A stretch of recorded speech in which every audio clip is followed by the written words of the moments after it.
It's time to set sail on Azurite seas. Is this the set where I win one? Oh, pretty please. I trigger our island and it looks like my time, but then Oswald flips a lucky dime. Come on now, let's play some Lorcana. Just smash me fox into pirate Moana. We'll link in quest and never stop. Sing heffalumps like jumbo pops. A smorgasbord of lore, it's Lorcana. Yo! Wicka wicka wicka wicka wicka slam! Welcome slam. to S'morecana. S'morecana. We're here to talk about Lorcana. We're here to talk about snack food. Snacks. And we're here to talk about Disney. We're a podcast. You know that because you found it. And you're listening to it right now. Good job. Good choice. Good job. I'm Brett. I'm Katie. Katie, what's going on in the world of Lorcana? Literally everything. We've been spending the weekend watching the Continental Championship at Disneyland Paris, which has been so much fun. Mickey was there. And Minnie was there. It's everything we've ever hoped of from a DLC. It was like Mickey showed up. At both DLCs, we were like, this was great, but where the heck is Mickey? It was awesome to see some Illumineers of note taking pictures with Mickey and Minnie. So cool. The set that they had was amazing for all of their featured matches. That pillared set with all of the light undulating through it. Really neat. They also announced the next 2 Lorcana sets. I know, it was so exciting. We were watching it while we were playing Lorcana, obviously, and they kept on teasing that they were going to make a big announcement, and one could assume it was going to be the next set. But they told us the next 2 sets. In the next set, Arcasia's Island, we are going to learn more about this mysterious owl, the Owl Island that's been referenced on a bunch of cards. Really looking forward to seeing what the mystery is there. Yeah, the little mascot of that set is Bolt with like this cool robotic arm. So I can assume that's like a Floodborn Bolt that like is the superhero he thinks he is in the movie. And then there's a little tag on the art that says, learn new tricks. Yeah. I don't know what that means, but I'm excited for potentially a new mechanic. And some kind of a pet theme, right? If we're talking about teaching an old dog new tricks or having it all be loosely animal themed, that would be a lot of fun too. Yeah, it feels like we've been building up to this with Azurite Sea. Like we set sail for somewhere, and at the center of this maze of waves is this island. So it's awesome to be intrigued by this narrative that Lorcana has been writing into their cards. Yeah, one of the most rewarding parts of Lorcana. We've talked about it before. It's awesome. So then they went one step further, did more than we could have ever expected or hoped for, and announced the next set, The Reign of Jafar. The Reign of Jafar, like what? And that imagery they paired with that announcement looks really cool too. It's just a spooky looking Jafar. We have been guessing that it was going to be Jafar. You had actually just said that like 10 minutes before they announced it. Well, yeah, right. There are so many cards that reference it. You have that Basil with the hypnotized eyes that match the look of the eyes when Jafar hypnotizes somebody with his staff. So that just made a lot of sense.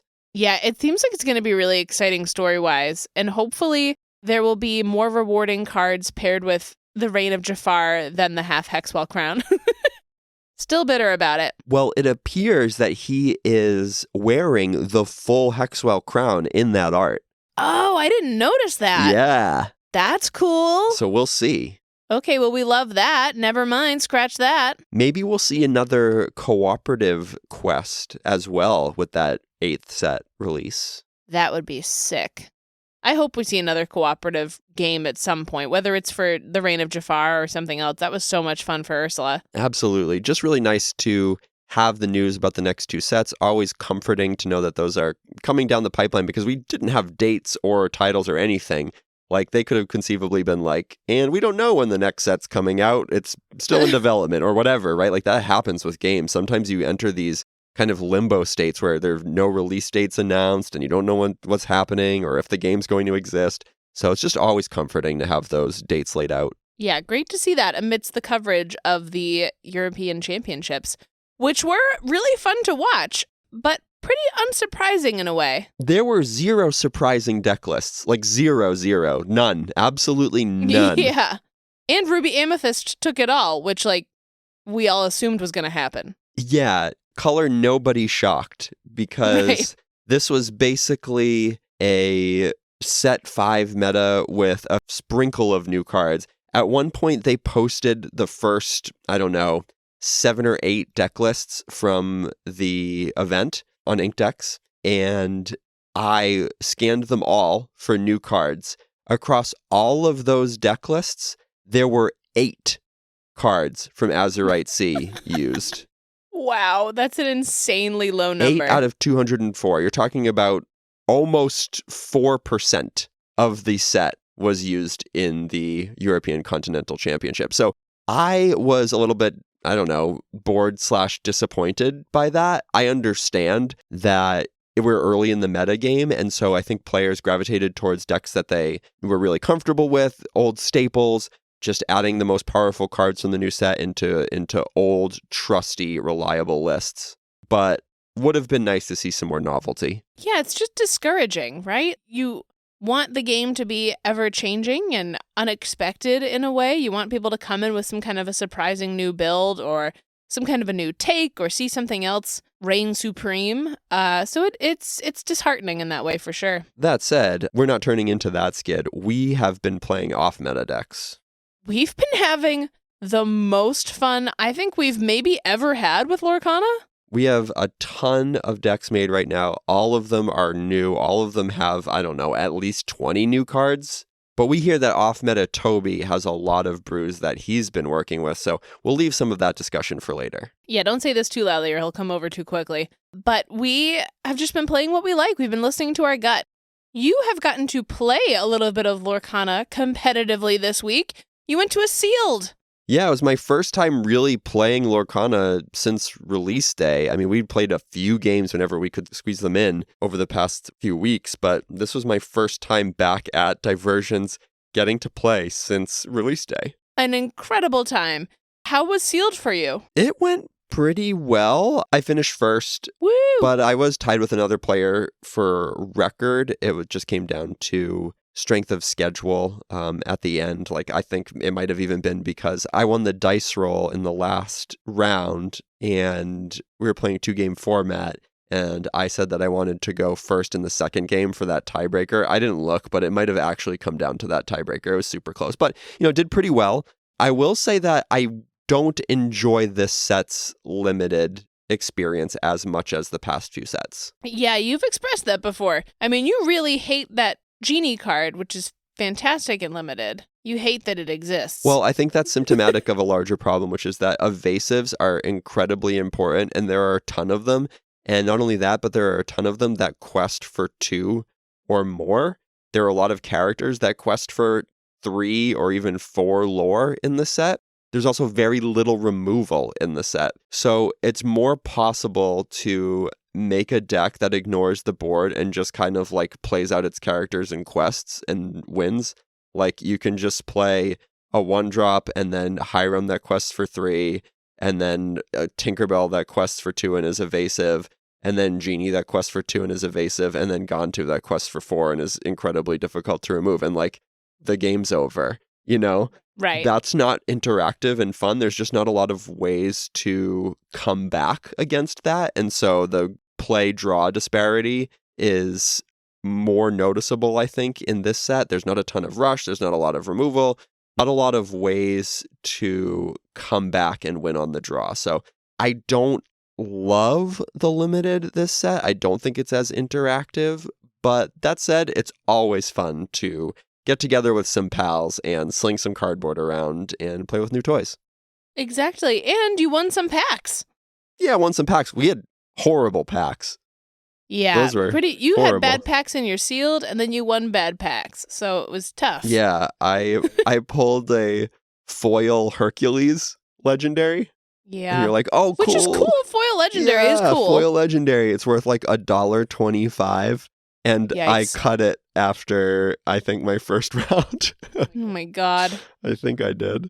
In other wonderful Disney news, we got to check out Moana 2. Oh my gosh, it was so much better than I thought it was going to be. And I don't know why. I didn't think it was going to be bad, but I was just really trying to watch my expectations of how good of a movie it was going to be, and it exceeded those expectations. Yeah, I had heard kind of mediocre rumblings about it as well, and thoroughly enjoyed myself in that movie theater. It was really, really heartfelt. They took the story in a really nice direction. There were a lot of moments where you could have gotten really muddied down with the villains and the problem and, what's happening. And similarly to the first movie, right? The problem that she's trying to solve is more abstract than other movies, right? It's an idea. She's trying to bring people together. In the first movie, she's trying to heal nature and, help this monster who she can see really has a heart. And it's just a really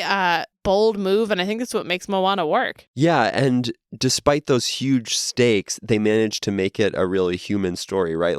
Without spoiling the movie, there's a strong connection built between Moana and her family. And that always hits home and rings really true and allows you to connect on an emotional level. That's what makes Disney special, I've been thinking about Disney IP and the Lorcana community and how everybody's always talking about how great the Lorcana community is, and it's not like other card games. It's not like Magic's community. It's not like any community that I've been a part of for card games, and I've been a part of some good ones, and Lorcana definitely takes the cake.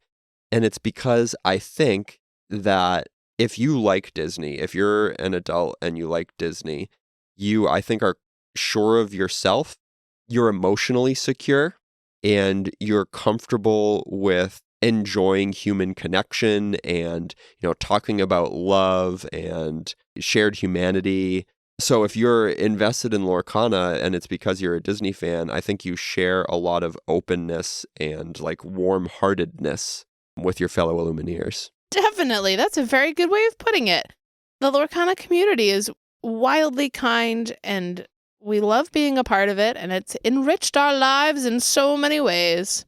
Not so much with enchanted pulls, but it's enriched our lives in many other ways. Unfortunately, we didn't have any promo cards at our movie theater. I know those were going around some theaters. Yeah, I saw people walking out with handfuls of them. Their movie theater had thousands, and they were just giving away, as many as you wanted or whatever. There are no Cinemark theaters near us, so I don't know what part of America those are in, but it ain't ours. Get out of here, Cinemark. If any of you listeners are Cinemark goers and you want to send some Moana promos over to us Regal theater goers, please do. We'd be very happy. All right. I say we head into the cafe. It looks like there's a special event going on today. Yeah, let's head on in.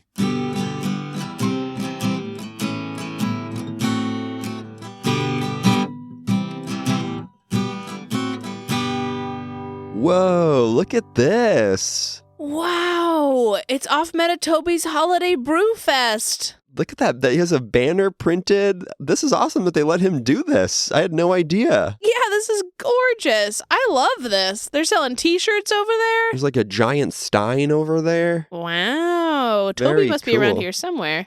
Hey guys, welcome. Welcome to the Brewfest. Oh, hey Toby. Do you guys want a t-shirt? Yeah, we'd love one. Off Meta Toby's Brewfest t-shirt?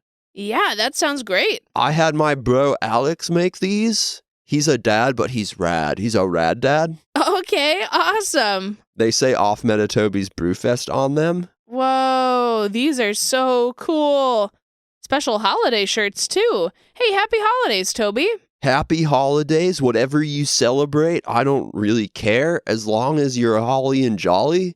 I do like this time of year because people are holly and jolly. I agree. It's always a time of kindness, isn't it? I'm so excited that you're here. I have been waiting to debut my new Holiday Brews, and they are all present for your tasting pleasures. Toby, you sound so official today. Yeah, I'm trying to, I always try to keep it on the casual level, but I'm trying to present a little bit more polish because I am really proud of my efforts on the brewing fronts. Yeah, we're proud of you too, buddy. That's awesome. I have 5 new beers for you to experience tonight. Oh, you have 5 beers for us to drink? That's awesome. Yeah. Okay, great. Let's get that flight started. We have a brew for every kind of taste bud and taste broth. Oh, yeah. Okay. All right. Are you ready for the first beer experience? I think so. All right. This here is a very hoppy imperial style IPA. Do you like IPAs? I'm not a huge fan of an IPA. They tend to make me, they're like really tart. They just kind of make my lips curl up. I like an IPA. I'm not like a super hoppy IPA fan, but you know, when in Rome, I'm happy to try this, Toby. Okay, sweet. All right, here you go. Give you a little taste. Oh, thanks. Ooh, yeah. Oh, look at your face. Yeah. You're making a face like you're a little bitter for you. Blech, Oh, yeah. You know what I call that? What? The denture inducer. yeah, I guess so, Because right? it looks like you need dentures. Yeah. Yeah, this beer's called Mama Odie's Denture Inducer. Oh, Mama Odie deck. I've also taken the time to pair each brew with an accompanying Lorcana deck.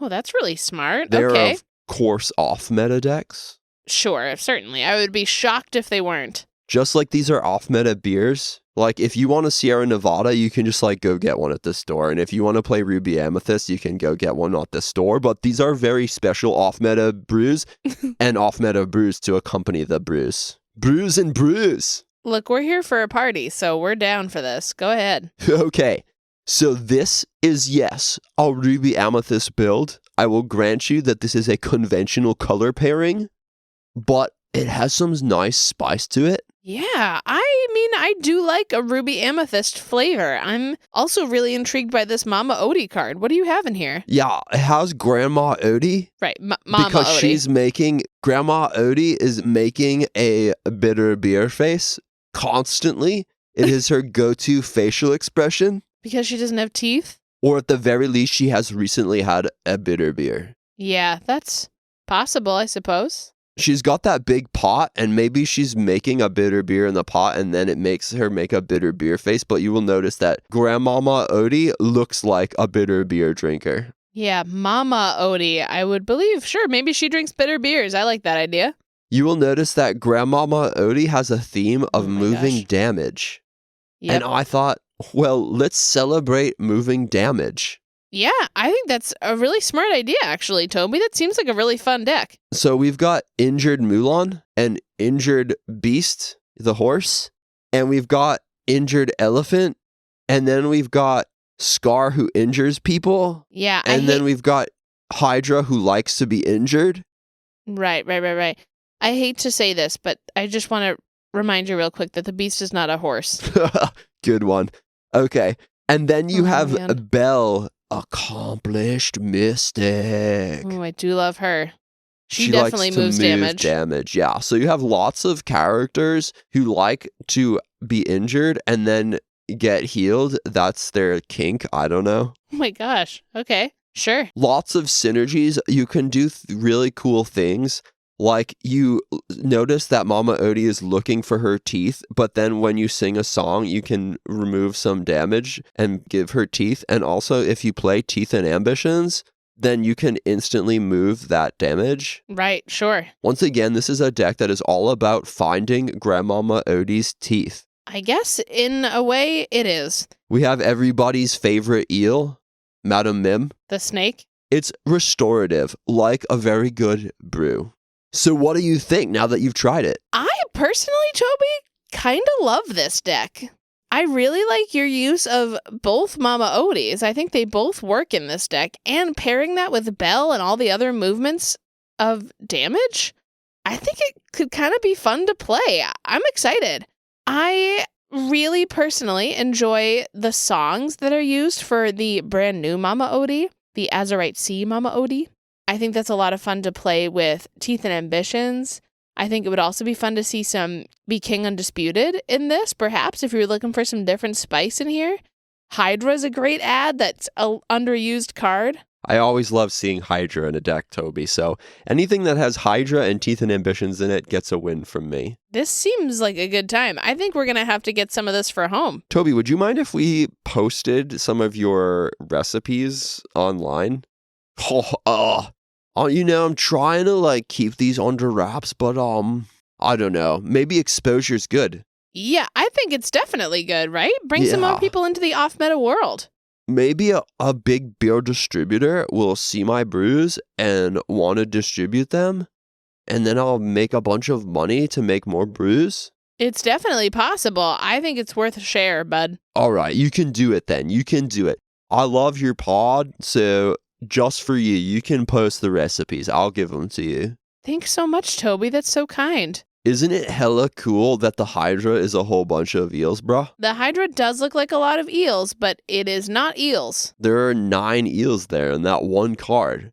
I don't know why I didn't include this in the eel deck. Well, because it's not an eel. Oh, because it's ruby. Right, yeah. No, it's just not an eel. All right, you ready for another brew? Yes. All right.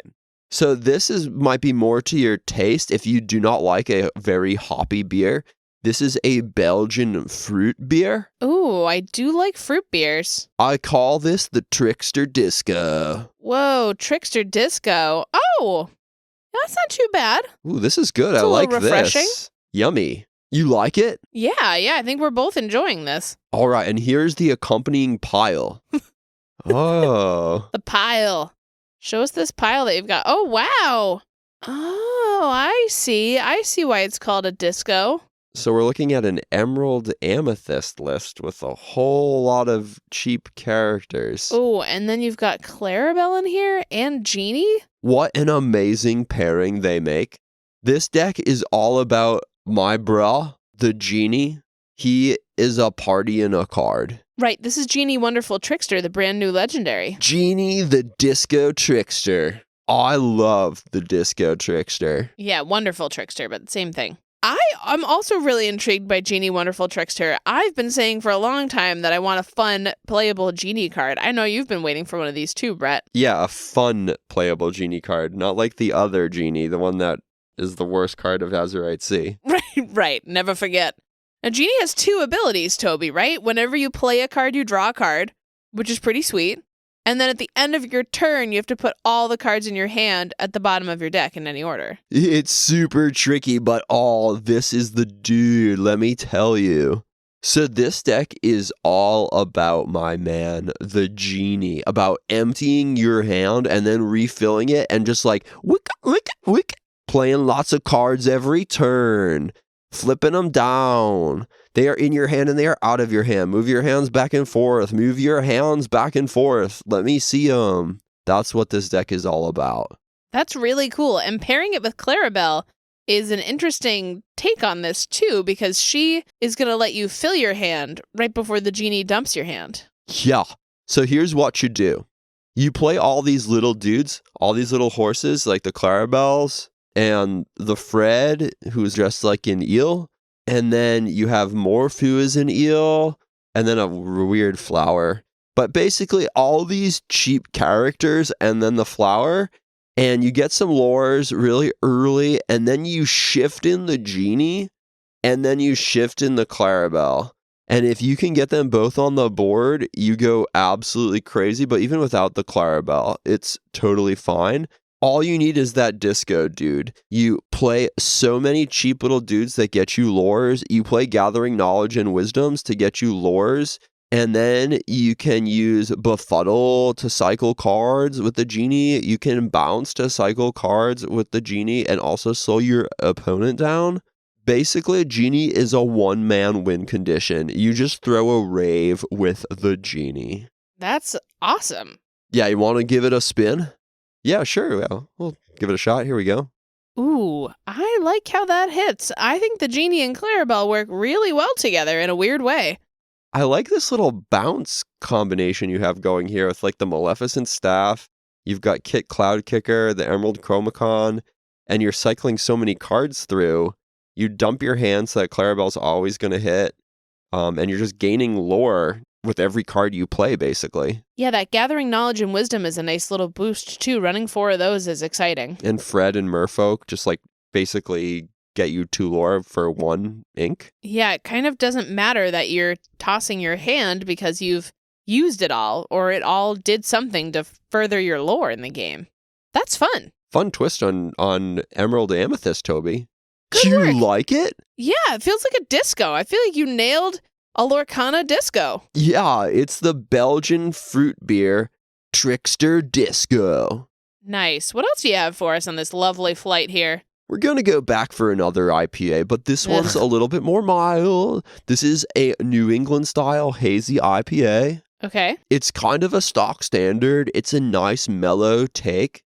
I call it my Winnie the Pooh Lazy Hazy IPA. Oh, okay. I wanted it to be refreshing and be like a day on a summer porch in New England. Yes, definitely. Or like a day on a lake in New England. Just a New England day. Or like a day on a sailboat on the ocean in New England. Yeah, like a New England day. Or like if you were tubing down a river in New England. Yeah. This definitely tastes like New England. Tastes like an IPA, but I agree it's a little milder. I like this one better than the first IPA. Sweet. I thought you would like this because I heard you mention that you liked the Pooh Pirates. Oh, wow. And so I made a brew that were both inspired by the Pooh Pirates. That's incredible. Thanks, Toby. Yeah, this one's for you, Katie. This looks beautiful. Pooh pirate all over this place. This is an amber steel deck we're looking at. Yeah, I'm seeing Captain Hook and Mr. Smee, but then I'm also seeing Winnie the Pooh and Gopher and Jim Hawkins. So cool stuff. Oh, and of course the Pooh Pirate ship. Oh my gosh, my favorite card. Yeah, so this play is very straightforward. It's a very chill deck. You play a curve. You play a 2-on-2. You play a 4-on-3 with Pooh. It's got Brett's favorite, Mr. Duck. Yeah, Donald Duck Buccaneers in there. Captain Duck is there. But I endeavored to bring balance to the cute animals in the form of efficient steel cards. Yeah, fish and steel cards like what? What have you got in there? Your old standbys that I admit are meta staples, but sometimes you need a meta staple to be truly off meta. Yeah, you need a little bit of the meta to feel that you're off of it. Right, because if you go off meta, that's crazy, bro. That's crazy. You can't go off meta. You can't go full off meta like that. Right. Like, what if, so I have Strength of a Raging Fire in here, but if those were hot potatoes, you'd be like, Toby, have you lost your mind, brah? Have you lost your mind? What are you doing, Toby? So I put in Strength of a Raging Fire. Oh, I see. All right. And your Grab Your Swords. Right. To balance it. Because you have cute animals like the Pooh and the Gopher and the Duck and that coconut thing that I don't know what it is. You really? You don't know what the kakamora is? I would have thought you would have thought that was something completely different. I don't know what that is. That looks really weird, bro. What is that, bro? It's like an anthropomorphic coconut. What is a kakamora, bro? A what coconut? Anthropomorphic. A what coconut? We'll get into it later, Toby. I don't know. It looks really weird. I put it in there because it kind of seemed funny. I was like, Yeah. What is this in my... What did I put in my beer? But anyway, yes, this is your nice curvy pirate deck. It's chill. You play Jim Hawkins. You play Let the Storm Rage On. You play your Pooh pirate ships. You play my bra Chenpo. Oh, we love Chenpo. He's not a pirate or a cute animal, but what a bra. What a bra. He kind of is a cute animal and a pirate in a lot of ways. Does he not remind you of a panda bear? He really does. Can we try a sip of this? Yeah, I'll give it a shot. Obviously, I'm obsessed with this because of Pooh. It drinks really smoothly, really nice. I think that adding Rapunzel in there where you did helps to smooth it out a bit as well. She offers that really nice card draw and that refill for all your cheap little pirates that you got to fill the board with in order to make your Floodborn Mr. Smee really pop off. I really like the curve of going, Captain Hook on turn 1, Winnie the Pooh on turn 2, and then Donald Duck on turn 3. Definitely. That's just really, really solid. Donald Duck's such a solid card, and I feel like he's so underused. He's a 3/4, and he's inkable. Well, his ability isn't super flashy, and the Mulan that cost 5 that had the same exact effect saw absolutely no play. So, it's easy to write him off, but at his cost and stat line, that ability is pretty strong. And when you throw in all of the characteristics, like the fact that he's a pirate and a captain, you're on your way to a solid character. Definitely. I'm so glad that you like this. I had high hopes for this hot, hazy IPA. Yeah, we love it. Yeah, it looks really good, Toby. Nice job. You like that, Katie? I really like this hazy IPA. I never thought I'd hear myself say that, but it was pretty enjoyable. And I'm very satisfied that I got to see my man poo. All right. Want to go for another? Oh, wow. Another. Yeah. Okay, we're ready. All right. This is for all you dads and bros out there. This is a stout, the manliest of beers. This is a very dark beer. And this deck is all about men. Nice. Okay. What's happening in this man deck here, Toby? Oh, it's a green steel. I see. So yes, this is Emerald Steel. And this is about kings and princes. This is for all the bras out there. All the bras.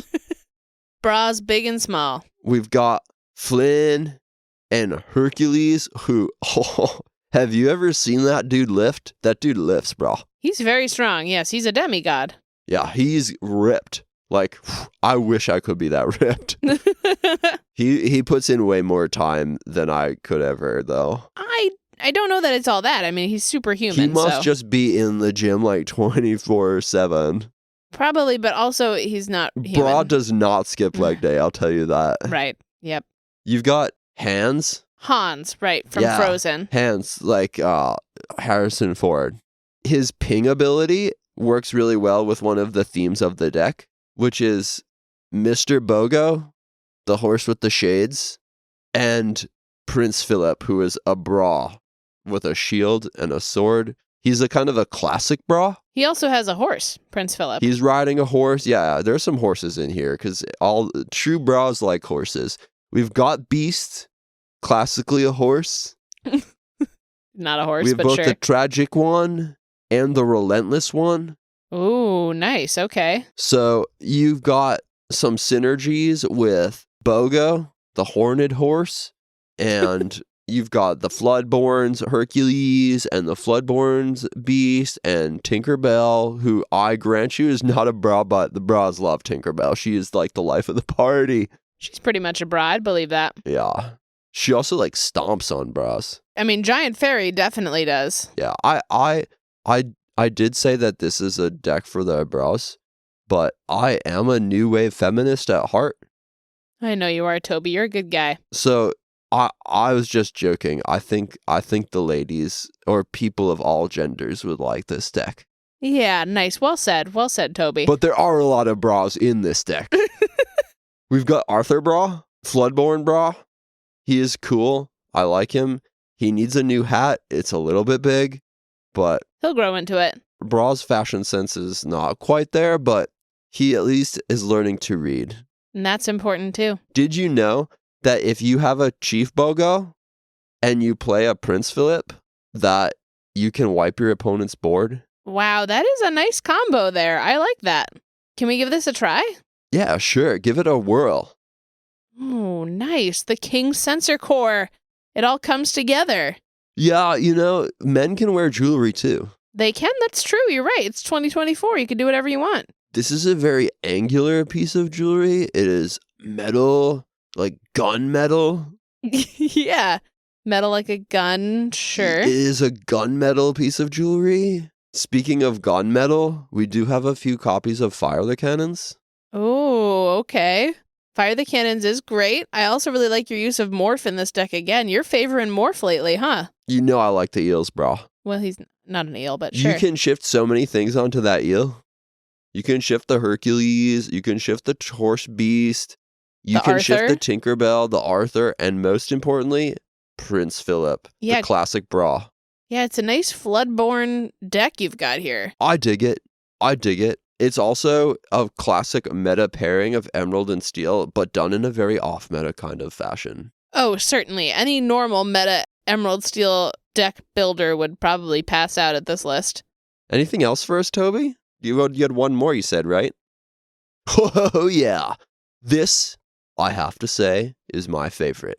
Wow. I've been saving the best brew for the last brew, my bra. Oh my gosh. Okay. And Brett, this one is one that I know you are going to be wicked pumped for. Oh, I wonder why. Oh, I can see why. So this brew is a traditional brown ale. It has a nutty kind of tone to it. It reminded me of two of Brett's favorite characters.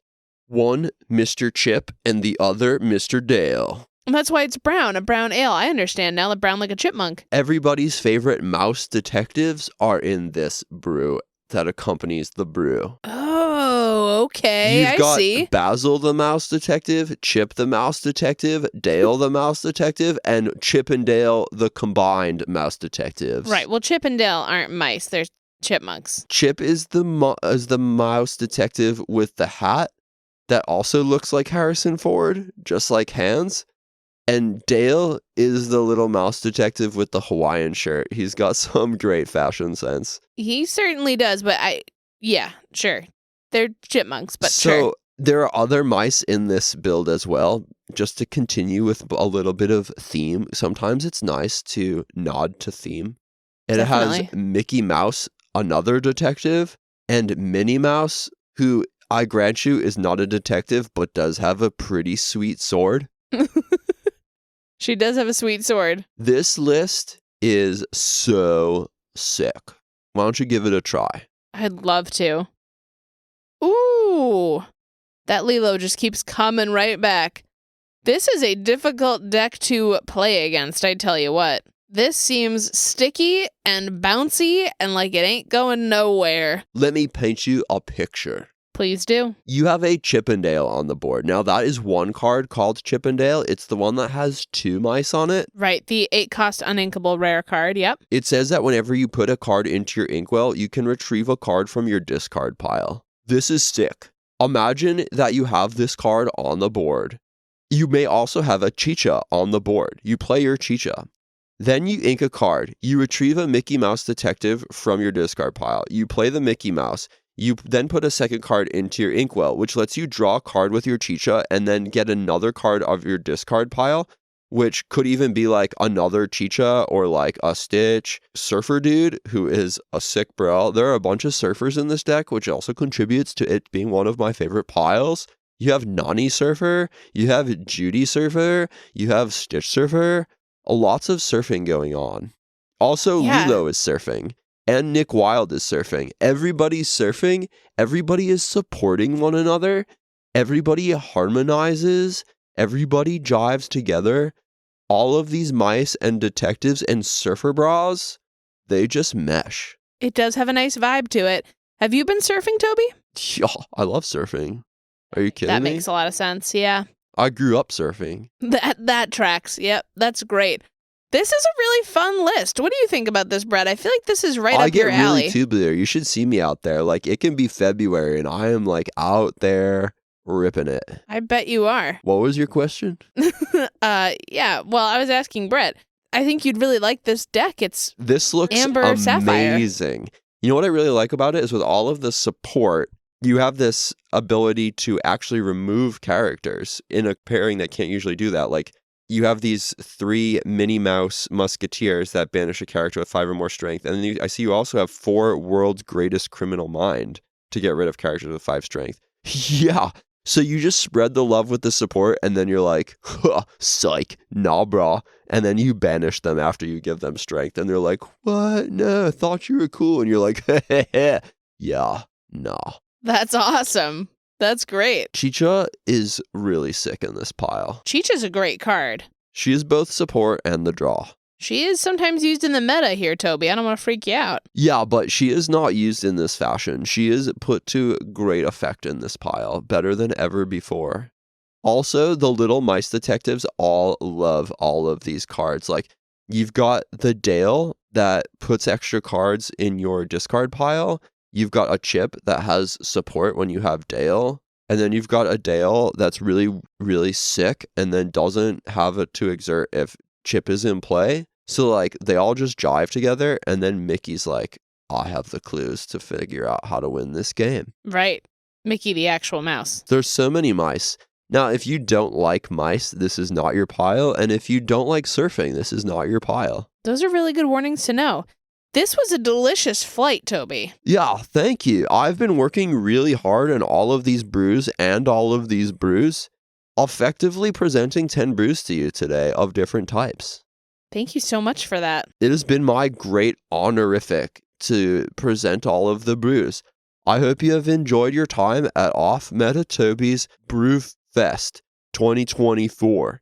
Tell your friends about my special brews and look for them in stores wherever brews are available soon. Wow, I'm so glad you're going to be out in stores, Toby. Congratulations. Yeah, way to go, Toby. I have to say, you've kind of knocked it out of the park. You've defied my expectations. Like, sometimes you come up with some pretty weird stuff that doesn't seem like it would work at all.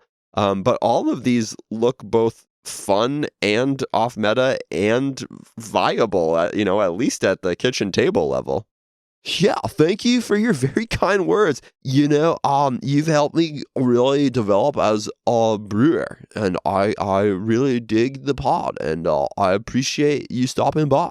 We appreciate you too, Toby. We'll see you soon, okay? Bye, guys. All right, after all of that beer, I need to put something in my stomach, huh? Me too. Let's go.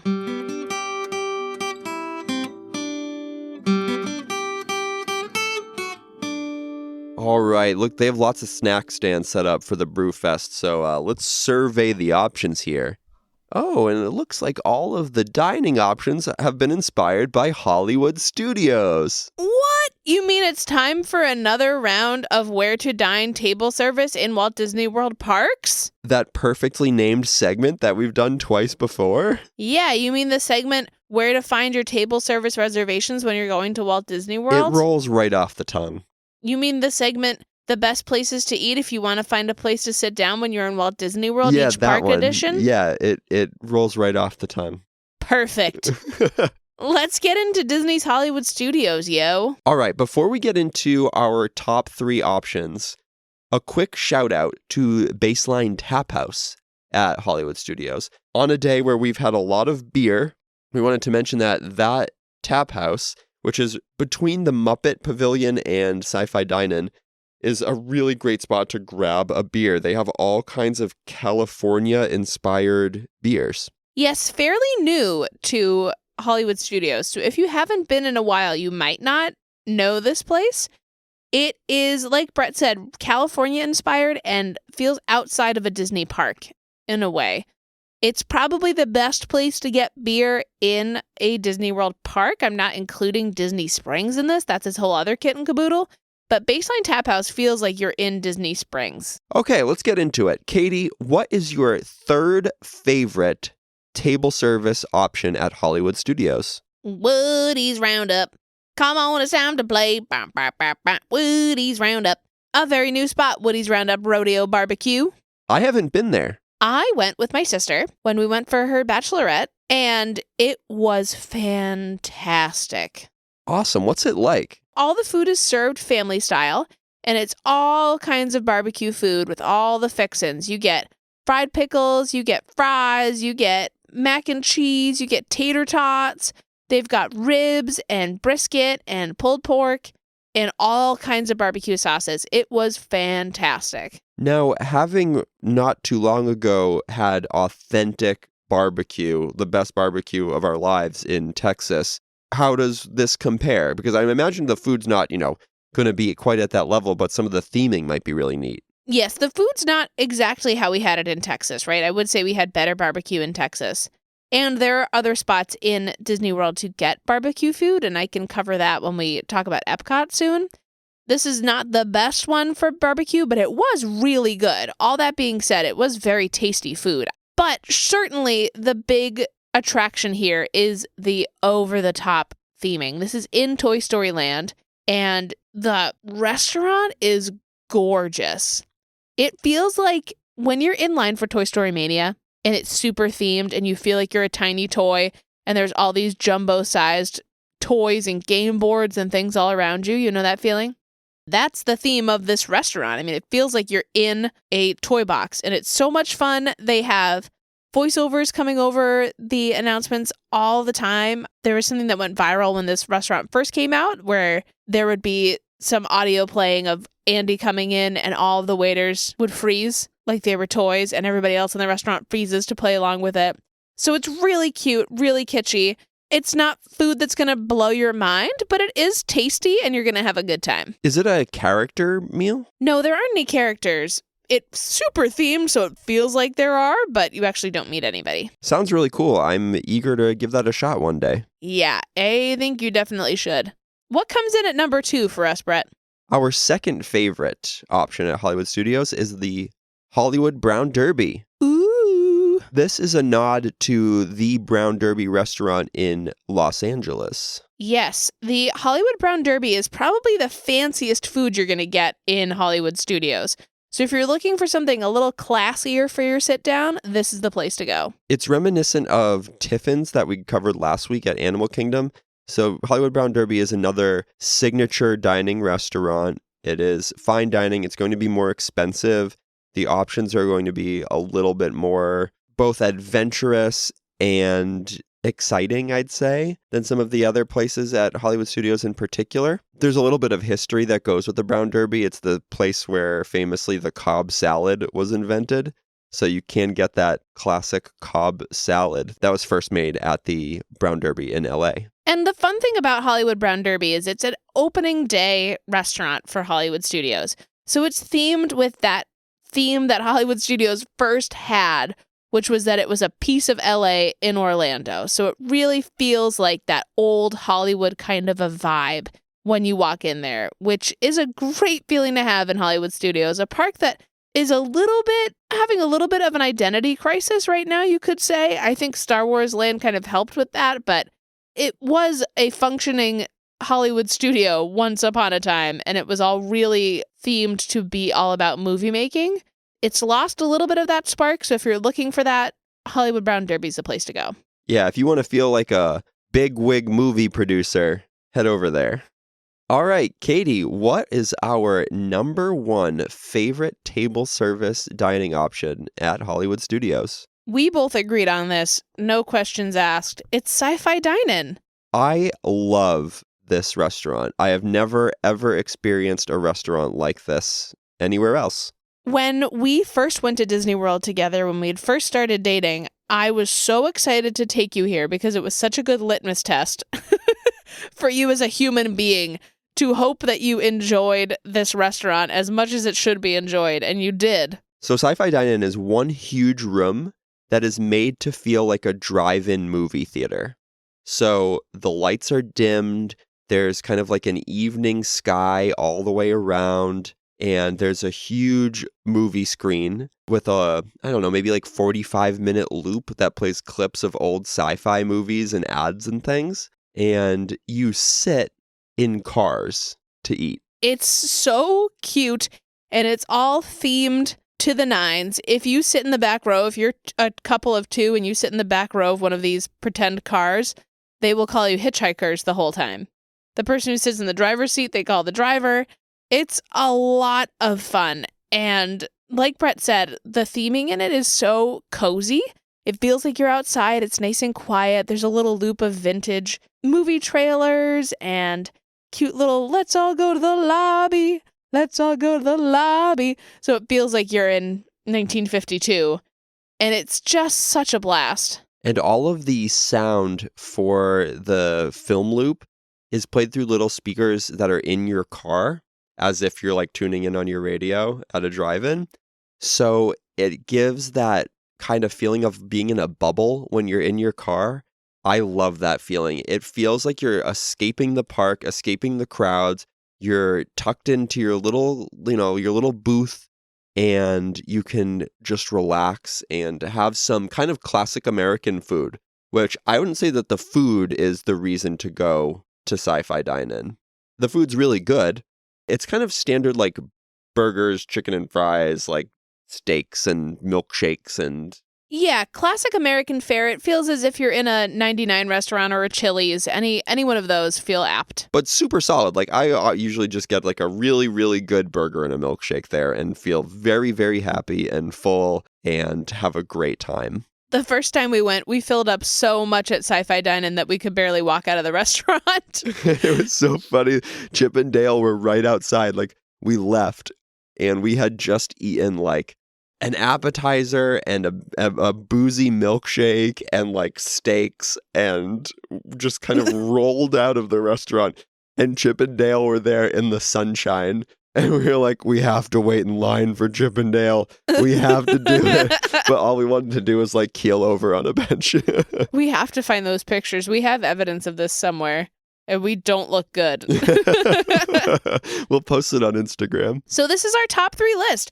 There are many other quick service spots to eat in Hollywood studios if you're not interested in this.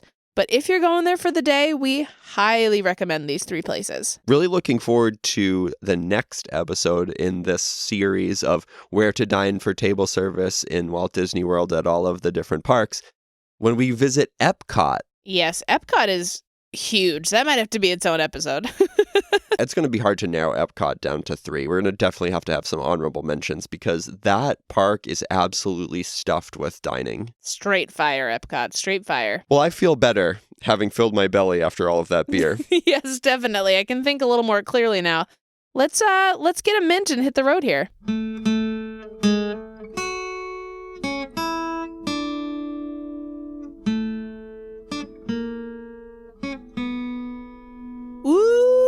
Doggy.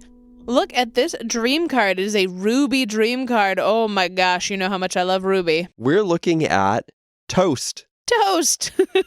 Toast is a one-cost inkable action. It is not an item referring to a slice of bread that has been toasted. Rather, it is referring to the action of raising a glass in celebration of someone or something. Yes, a cheers. It has 2 abilities. The first ability is Size of a Barge. You may not play this action unless you have an exerted character in play with 10 strength or more. Quite a stipulation to have a character of that strength and have them be exerted. So hard to play this. Luckily, it is inkable. And luckily, it also has this second ability, 12 Hip Hips, which says, set your lore total to 12. Wow. The flavor text on this says, Gaston is the best and the rest are all drips. So this is a really fun build-around little card, right? Because it's hard to pull off to have a character of that size. I think one of the easiest ways to do it is to play the uninkable Gaston from Shimmering Skies that has 10 strength natively and has his cost reduced by 2 for every wounded character you have. So you can just play that, and he also has Rush, so you can rush him into something and then play Toast.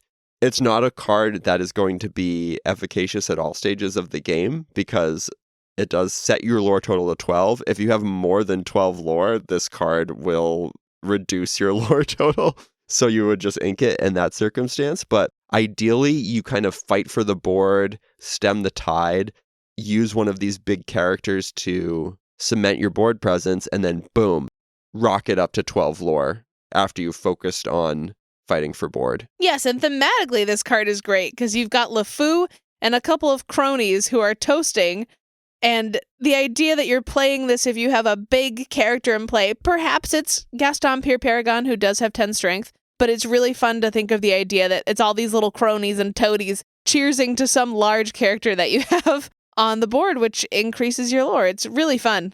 And also sometimes you're just like annoyed by the toast. You're like, I don't want this right now. You're like a bunch of toadies, like you just said. Right. So it's like, get out of here. And, you're just going to reduce my lore total. Like, I don't want your toast.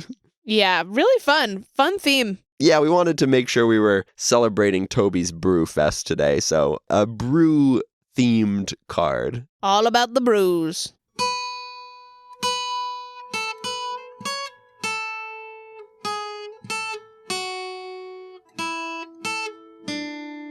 Katie, what's next on the menu? What are we going to talk about next week? Ooh, it's the holiday season. The holiday season, so whoop-de-doo.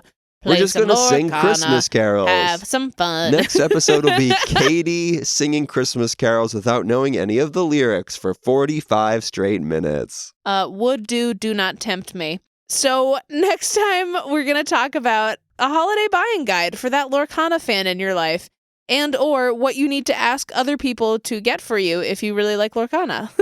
We'll have some more updates about our own Azurite Sea deck building and playing efforts and how those are going. And we'll continue updating you on all of our adventures on the Azurite Sea. If you are enjoying S'morekana, please do consider leaving us a review on Apple Podcasts or Spotify. It helps other folks find the podcast. And as ever, you can reach out to us on social media or email us at s'morekana@gmail.com with any questions or feedback you might have. We love hearing from you folks, and we love hearing what you're snacking on. Until next time, everybody. Keep on snacking. Glug, glug, glug, glug, glug, glug, glug.